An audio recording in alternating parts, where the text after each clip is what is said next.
So awesome. Welcome everyone, and I'm sitting here today at Stalwart Group headquarters with the one and only CEO of Stalwart, Kate Palm. Hello. Yeah. So we've worked. Kate is a John Maxwell team member as well.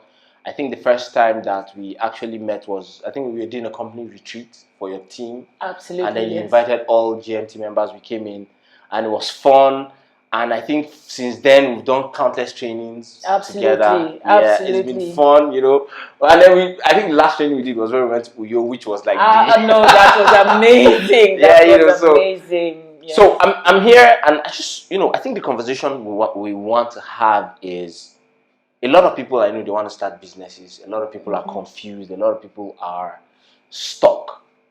How did you start? Like, when you started, how did you know that this was the right thing that you wanted to do? Well, I think first of all, in terms of starting, for me, the thing with, I knew that I wanted to work with people. At that time, and as you know, our school system does not really teach you entrepreneurship. Yeah. So I didn't quite know what it was, but I knew that I wanted to do so many things at the same time, but I could only be in one career at a time. And then I was in investment banking, and if you remember, in 2007, when there was the global meltdown, the financial crisis, it then occurred to me that, okay, if you lose this job now, what else can you do? Wow. And I went to interview for a mining company or something like that. And I realized that I looked the part, and with the benefit of hindsight, I could have done the job, but I couldn't sell myself because I didn't know anything outside of what you were doing. I was doing. So I thought, okay, I need to get an MBA. One of those things that you think, okay, I need to do this. Let me even understand business so that I can think about what I need to do next. I had always wanted to go into consulting. I didn't even know, the nitty-gritty or whatever. So I went to business school, and I came back. But before I went to business school, I had registered a company. And so when I came back with absolutely nothing. And I started with selling value. So first things first is in being able to start your business is realizing what value you have to offer. And the value that you have to offer is a function of the need that there is. Entrepreneurs are problem solvers. So if anybody that thinks that if you have any capacity to solve problems in any way, you can be an entrepreneur to start with. So I went into an office, and they had a need for a skill set that I had. And I said, okay, can I offer it to you? But I would do it as a service, as a consulting service. I want to start my own business. Can I run it? And we negotiated. So second lesson was I was able to identify value that I could add in a situation or to a company, which was my first client. And then second of all is the ability to negotiate. Because oftentimes people think that you have to have a lot of money. I didn't have any money. So everything that we have built in the business, we've not even had we've not opened the business to investors to come in. And apart from, a little working capital facility that we've gotten from the bank once or twice, we haven't really gotten any major, loan or cash input. All that has been coming, we've been growing organically. As you negotiate with people, you deliver value, it's a value exchange. We say, okay, and even for our service providers. And you remember when we started talking, the conversation was, okay, we don't really have the funds to pay now, but this is what can we have, can we create value that we can share? And I think people respond to value. So fundamentally is being able to discover a need, finding the value within yourself, and then being able to negotiate and structure something that meets that need. Every other thing falls into place, falls within, those three key steps. Awesome. I would say. So, first of all, Stalwart. Hmm. Where's honestly, the name sounds very bougie, kind of, the Stalwart Group, sounds something like you would see in UK or something. How did you come up with that name?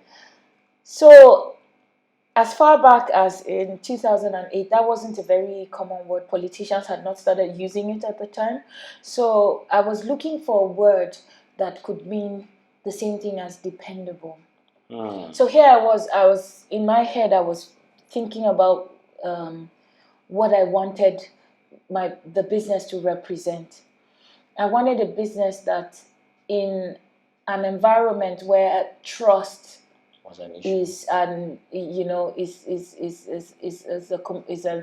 commodity, is a scarce commodity. Yeah. I wanted a business that people could rely on to build a credible corporate culture. So I wanted that word dependable kept ringing in my head. And then I went to the dictionary and I started to search words. And when I came across Stalwart, I was like, I've never seen this word before.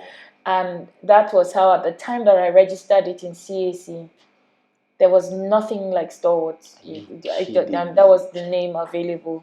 I think shortly afterwards, a law firm, but now there are a lot of Stalwart, different kinds of Stalwart companies. And then, being a chess player, I wanted something that represents, if you know the chess pieces, if you go to our website, there's a write-up that we have, why the chess queen. Yes. Because our logo is a crown of the chess queen. And we wanted, the whole game of chess is about capturing the king. Right? Yes. But the chess queen is the most powerful piece on the board. True. So drawing from that lesson, we wanted to be as dependable as the chess queen. There are games where they call the Queen's Gambit, or where you sacrifice the queen just to that is a painful sacrifice. Yes. And that is a sacrifice that absolutely you have to accept a lot of things, because that is going to guarantee your win. And another beautiful thing about the chess queen, or the chessboard, that we learned from is, you see, the pawn that is the weakest link, the weakest piece on the board. If the pawn can scale through the center of the board is the fiercest, where the battle is fiercest, where opponents are trying to gain control. So if the pawn can scale and go to the other side of the board, it becomes a pass pawn, and it can graduate and become a queen. So that tells me that it doesn't matter your story. No matter how disadvantaged you are, you can start from where you are. When you get to where you're going, there's a queen in every pawn. And we're all like pawns on the chessboard. You can start from a position of weakness and end up in a position of strength. And so that was the narrative that we wanted as a business to be able to share with our clients and in our service delivery. And you've been in trainings with us and all that. At the bottom of everything that we do, you see that empowerment underpins our culture and all that. Is we seek to empower people. That's our philosophy. We seek to.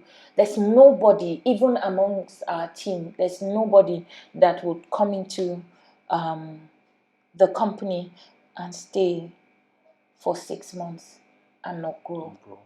And so for us, that is very key, and that's why Stalwart Group, chess queen, and the logo having the crown, because yes, we want to help our clients and people who interact with us along that journey to move from a position of weakness and to go from strength to strength until they get the crown. Amazing, awesome. Now I realize that leaders are readers, and every time I've interviewed people that have done great things, I always ask them what book really changed their lives, right? And I've seen interesting things. So I want to ask you that question: what one or two books that have had the most impact on you? First book would be Richest Man in Babylon. George Clayson. That book, first of all, reset my mind. Then I read Who Moved My Cheese? Yeah. And then, of course, as a John Maxwell person, for the John Maxwell book, the first book, and it's the book that I teach the most on, the 5 levels of leadership. That book has had a significant impact in my life. I mean, I've read other books, the 15 Laws of Growth, the Laws of Teamwork, and all those things. But I think that whole mindset reset, and for me, started with that book. And so, but The Richest Man in Babylon, I think if there's any book that has inspired what I am doing now, would be The Richest Man in Babylon. And I think why I love the book is because it's very easy it's an easy read. Yes, it is. So it means that you can go back to it countless times. And every time you go back to it, what I tell people is that when you go back to something that you've read before or something you've learned before, instead of you to say, oh, I've learned it before, ask yourself, how well am I doing this? So it's something that you can actually use to continually assess your life. Okay, are you fattening your purse? Yes. Are you doing this? Okay, are you on the scale of 1, are you saving 1 out of your 10 coins? That kind of thing. Are you sending your coins to go and look for coins for you? That kind of thing. And I think it's profound. I really love the book as well. Another book is The Alchemist. No, that book. The Alchemist. So you have. I can talk about Alchemist for the next 1 hour. So I'll tell you why my reaction. I interviewed Coach Sam Obafemi, and one of the books he talked about was The Alchemist, and I lost my mind. I told him that, look, that book. So, have you listened to the audiobook? No, I haven't. I should download it on Audible then. On Audible, please. I'll tell you why. So, Jeremy Irons was the guy that did the voiceover for The Alchemist. Jeremy Irons, he has this bass voice, this very... And he has a way, because he's a trained actor, so he has a way of changing his voice. Now, here's the interesting thing. I've listened to The Alchemist. I'm not exaggerating if I say I've listened to it at least 50 times. Wow. Right now, every time I'm picking my kids from school and I'm taking them back home, we play The Alchemist. Wow. I don't know if they understand what is going on, but I just want them to have that. Because, so when I went crazy on The Alchemist was when I was thinking of leaving my job. I used to listen to it back to back. I was doing Mark II, the omens, Like, I just knew that it wasn't about the destination, but it was about the process. What the process? It was about the process. And that book is... Guess another funny thing. I haven't read the book. I haven't read the physical book. I only listened to the audio. And the first time I listened to it was when I was flying to Lagos, and I downloaded it and I listened to it. I kid you not, from the time the plane took off to the time the plane landed, I didn't know where I was. I was transported. Wow. It was surreal. Wow. I think that's why the audio version really, hit me. So I think you should listen to it. But hey, not about me. So what's your greatest takeaway from The Alchemist? Again, it's about the process. When it says that if a person truly desires something the universe conspires. The principle of favorability. That is it. So I know that, first of all, there is nothing that I set my mind to do that I cannot do. That did it for me. So building on the principles of desire, because what The Richest Man in Babylon does is that it creates a desire, and it gives you some guidelines on how to start. But you see, that resilience to go through with the process, that's what you get from books like The Alchemist. Other books that we read, helps in dealing with people and other things. But the key thing, success is 90% you.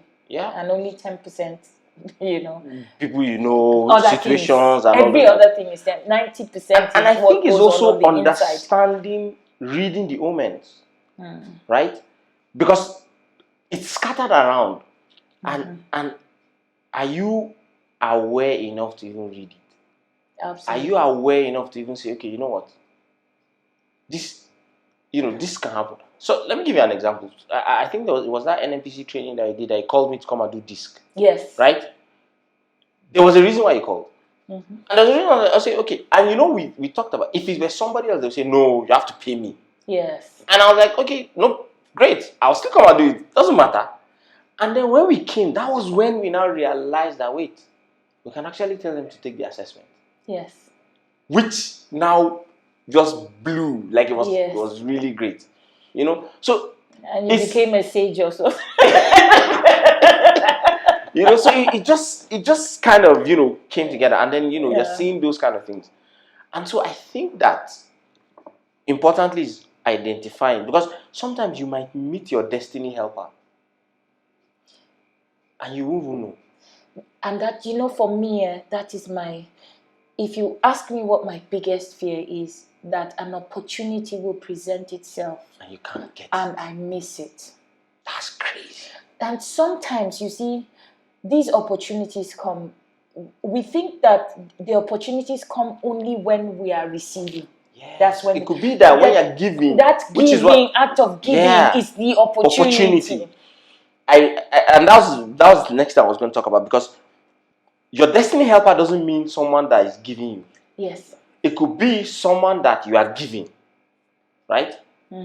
Because, if you are able to partner with someone that really can help your vision, it can free up your mind for you to go and chase. Absolutely. And then that way you can kill like 300 birds with just one stone. Absolutely. There's a multiplier effect when you have with the right synergy. One will chase 1,000, two will chase 10,000. Honestly. So imagine what 3, 4, 5, 6, 7 people who have the capacity. So it's just understanding that synergy, and fundamentally is what are the principles that we have in common. Yes.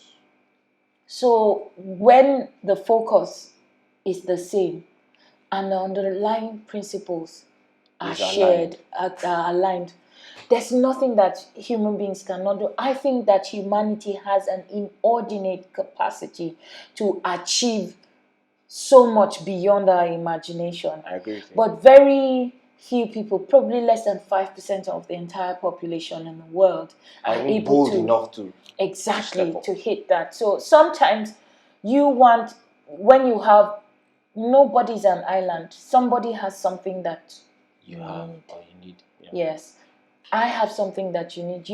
It's coming to terms with that. And saying, okay, how do we now? Yes. How do we now see? And then removing all those little elements. You see, one of all those things, once you can share money with somebody, once money cannot cause fights between you and somebody, that's my principle in business. I think that's the most important. The minute we begin to haggle and money becomes an issue, or money causes some degree of tension. Yeah. Then I will take a step back.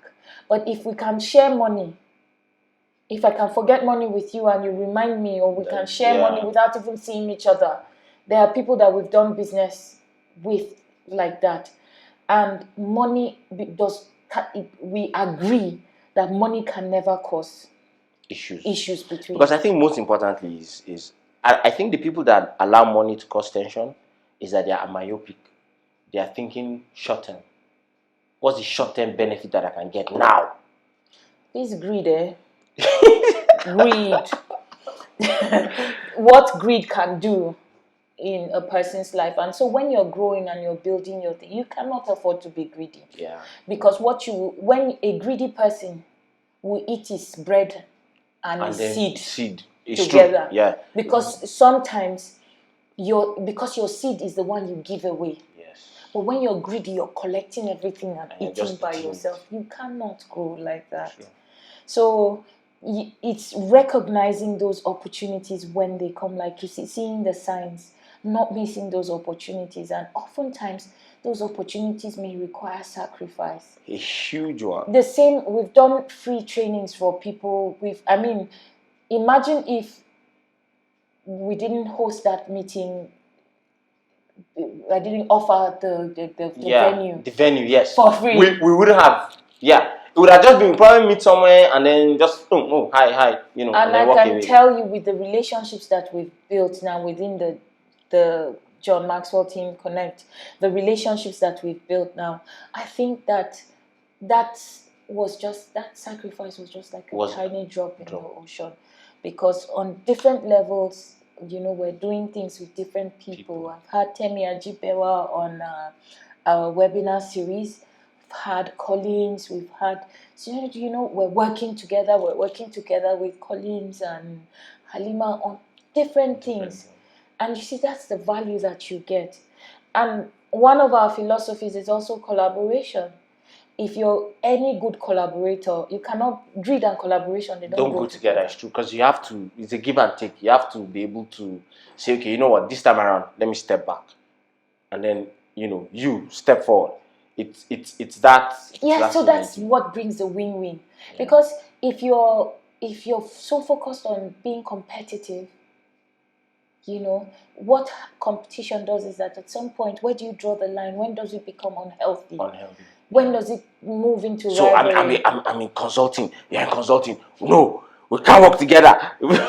It's crazy. Meanwhile, when we come together, we can actually even attack a bigger force. There's a compounding effect. And I saw that synergy come out so strong in the training we did in Uyo. Just having the way it was structured and the flow with Joyce Daniels and all that. I mean, I thought, you know what? I felt so blessed. So every time I look at the pictures we took and all that, which we didn't take enough of, by the way. Yeah, I think that was another thing. The first week we didn't take much pictures. Yes. Because there was a lot of tension, there was a lot of, and it was two groups. Yes. Preparation, you know. But that second week was balling. We chilled.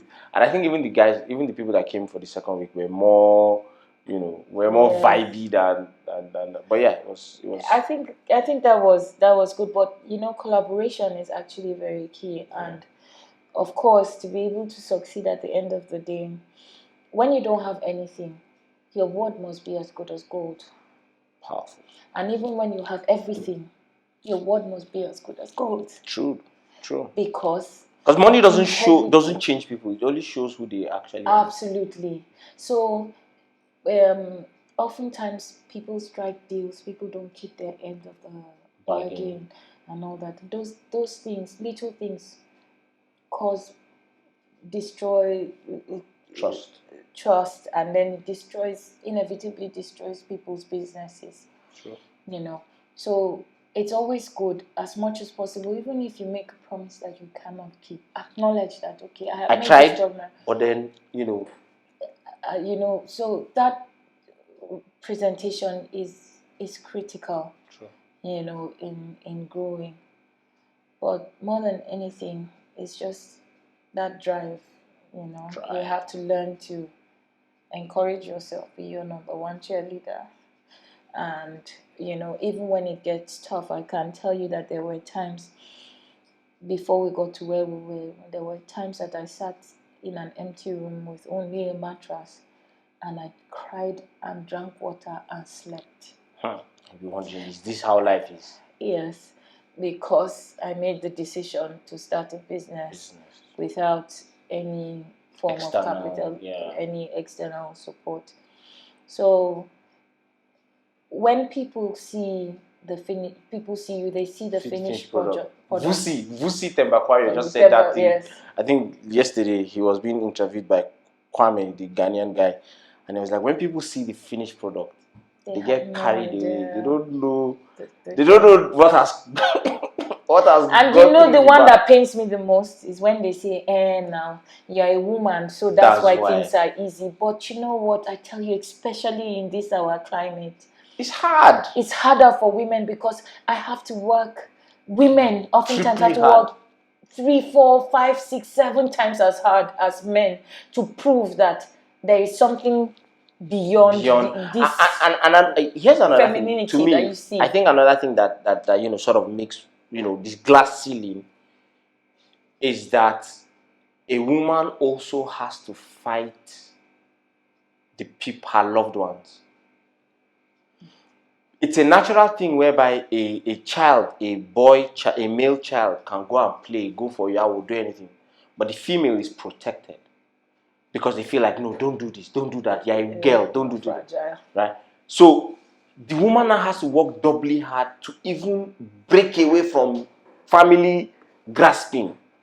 Absolutely. You know, and then you have a situation whereby maybe sometimes even the family members, even for like married people and all that, where the spouse is jealous. Once he sees that the wife is blowing, now becomes jealous and say, this woman will soon come and reign at me. Or yeah, I forbid you from going out of those kind of things. You know, because of the patriarchal society that we live in, it's even tougher for women businesses. I mean, I've been in a meeting and a man said to me, you are a woman, keep quiet. Hey. That was the last thing he said on that table. The next thing that he said was, I am leaving. Because I went mad. I said, first of all, can we put our credentials down? And let's see. Let's see. If you're more educated than me, please, by all means, let's compare. Let's look at our work experience. Do you have more work experience than me? Are you more exposed than I am? And then in any case on the subject matter, who is more are you presenting a superior argument?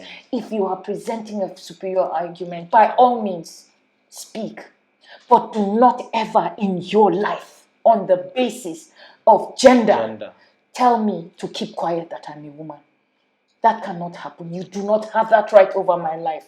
You cannot speak to me like that because there's a reason why you and I are on this table together. Whoever called for this meeting and called both of us on this table knew why. All the other men knew when the men that called for the other meeting knew what that guy had tampered with. So they just kept quiet and they allowed me to vent. And after I finished speaking, this man did not say a word. Could not say a word. Let's not even talk about the ability to communicate or anything. Let's not even go there. But we sit in a meeting and we're talking about issues, and then you choose to objectify me because I am a woman. That cannot happen. True. Should not happen. But then we see it happen a lot of times. A lot of times. That's true. I mean, I've had somebody tell me that this is somebody that is I'm older than, more educated, and he says to me, after all, I have someone like you in my house. And I said, I really don't understand that kind of statement. I have someone like you. No, you don't. And I'm like, you cannot have someone like me in your house, because if you had someone like me in your house, won't be the kind of person that would say that kind of thing. You are right now. Exactly. So you cannot have someone like me. Let's not even go there. But you see, these are the things that women have to deal with. True. You know, on a daily basis in the workplace. And you can imagine, I've sat oftentimes, of course, in the oil and gas industry, when you sit down, it's a male-dominated industry. Yeah. In the course of my work, I've had opportunity to sit in rooms where I'm the only female. Mm-hmm. And unless you know what you're talking about, what you will get as a woman is you will be silenced. Just the sheer presence, the firepower of the testosterone in the room will silence you. And you know, when you're direct, when you're vocal, when you're seen as a difficult assertive person. As a woman, they begin to say all sorts of things. You know, the first word here in Nigeria, I don't know in other African countries, but the first thing that they say to you as a woman is ashawo. Because nobody ever believes that a woman can on her own merit, achieve anything unless she compromises her virtue. You know. So I've had even things like, simply I'm walking on a pedestrian walkway and a car is honking, and I refuse to move because it is the pedestrian walkway. You have no business driving there. And when the guy eventually maneuvers his way around, he calls me ashawo. so that's the society that we live. I can begin to list different things. And when we sit down with other women in business and we talk about some of the things that we go through, you see that these are the challenges that we face. And that's why I keep saying success at the end of the day, achieving what you want to do, especially doing your own thing in business where you're not relying on somebody, or relying on living on paycheck, when you're doing that, it's 90% you, because all these things will come up. All these things will come up, and you have to be able to overcome them to be able to succeed. So it's a mental preparation. Wow. Awesome. So, I know you're a very busy person and we don't want to take too much of your time. Resilience, dedication, trust. Those are the bedrocks of basically what we've talked about. And chase your goals, right?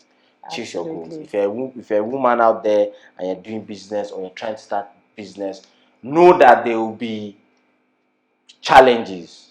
But sometimes just look at the people that have gone before you, that have succeeded, and they can give you that excitement, that ginger for you to know that you're not doing it alone. Thank you once again for your time. I really appreciate it. But before we go, let's talk about this entrepreneurship. Yes. So, we talked about, in fact, just now we talked about it, and we sort of like planned it, an entrepreneurship training that we're coming up with early next year. Yes, early next year, whereby if you're working, if you have a 9 to 5 and you're thinking of, being your own boss, what does it take, right? We're talking about how do you prepare yourself mentally and physically? How do you move from ideation to income, right? How do you package yourself as a brand? And the roster of people that we have already identified is a power-packed, conversation. Absolutely, I'm so excited about that. I'm looking forward to it. Yeah, honestly. I think if you take, I think it's important that you follow and understand what's happening. So if people want to connect with you, how do they connect with you? Social media. Social media, on LinkedIn, you can find me. Kate Palm is my name. You can find me on LinkedIn. On Facebook, you can find me. There's a page. I think LinkedIn, Facebook has a cap. 5,000 people. So I can't really accept any more. But you can like my page on Facebook, and then you can follow me on Instagram. It's I'm sure if you find Kate Palm is at Miss MSKAY8, Miss K8. You can find me on Instagram, and on Twitter is also MS Kate Palm, Miss Kate Palm. I'm sure you can find me. I'm not that much of a Twitter person. Officially, Twitter has been banned in Nigeria. So yes. But I'll put the pages. I'll edit it and put it somewhere here in the video, and so that you can follow. And also, you can also follow me if you're just seeing this for the first time. My own page is at I am the Othman. I'll also put it as well. I am the Othman. Yes. The vibrant, the energetic coach, Othman Abdul. Yes, so bringing plenty ginger. Yes, so. All right, awesome. So, thanks for hanging out with us. If you have any questions or anything that you want to ask, you can always follow any of us. And, absolutely. Send us a DM, and I'm sure. But watch out for what we're bringing next year. Is going to be amazing. You don't want to miss it, right? Absolutely. I'm so excited because hopefully by the time we're done, we will be training and coaching a group of entrepreneurs that will change the landscape of Nigeria. We're looking for impact makers. So if you want to make an impact, starting from Nigeria, for those in Nigeria and Africa, I'm tired of waiting for aid. No. We have so much to offer. And it's just for us to now step up and do the things that we need to do. All right, awesome. Thank you very much. And hey, subscribe and follow for more interviews. Yes, thank you.